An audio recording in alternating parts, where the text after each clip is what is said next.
হুজুর একদিন হঠাৎ করে আমাকে ফোন করেছিলেন এবং হুজুরের এই ফোনটা ছিল দেশ ও জাতির যেই ফিকিরে তিনি কাজ করে যাচ্ছেন এমন একটা ফিকির নিয়ে হুজুর আমাকে ফোন করেছেন, কিন্তু বলেন নেই। কিন্তু হুজুরের ফোন পাওয়ার সাথে সাথে আমি বুঝতে পেরেছিলাম যে হুজুর কোনো একটা আক্ষেপ, কোনো একটা চাওয়া ইসলাম এবং ন্যায়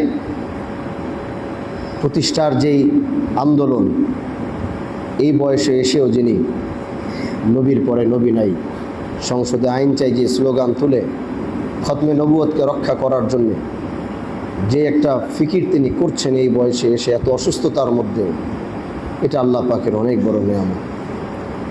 এবং আমি তখনই বলেছি, জানেন আমাদের এখন ব্যস্ততাটা অনেক বেশি থাকে, অনেক বেশি। তারপরও চিন্তা করেছি হুজুর হজে চলে যাবেন, তার আগে যেভাবেই হোক হুজুরের সাথে এসে দেখা করব। আল্লাহ সেটা কবুল করেছেন, আসার মতো তৌফিক দিয়েছেন, এসেছি। যে একটা ফিকির মধুপুর পীর সাহেব হুজুর করেছেন, এটা তো আসলে হুজুরের একার কোনো চাওয়া না, এটা এই গোটা উম্মার চাওয়া।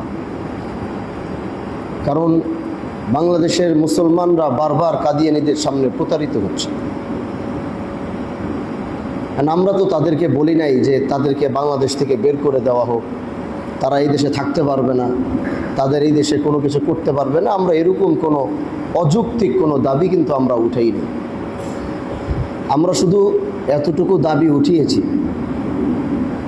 যে সে আমার পাগড়ি চুরি করেছে, সে আমার লেবাস চুরি করেছে, সে আমার আদর্শকে চুরি করেছে, এবং সেগুলোকে ব্যবহার করলে যখন একজন তার দিকে যখন তাকানো হয় তখন বোঝা যায় যে একজন মুসলমানের কোনো বড় আলেমের সামনে সে বসে আছে।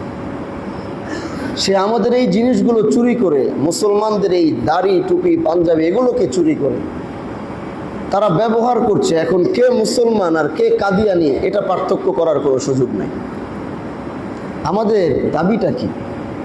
আমাদের দাবি হচ্ছে তারা এই দেশে থাকবে, বসবাস করবে, কিন্তু আমাদের মুসলমানের পরিচয় থাকতে পারবে না, এটাই ছিল আমাদের দাবি। এবং এই আন্দোলন, এই চাওয়াটা নিয়েই কিন্তু আমরা ময়দানে ঝাঁপিয়ে পড়েছি। সরকার কেউ এটা বুঝতে চায়নি। বিগত বছরের পর বছর, স্বাধীনতার পর থেকে এই আন্দোলন চলছে।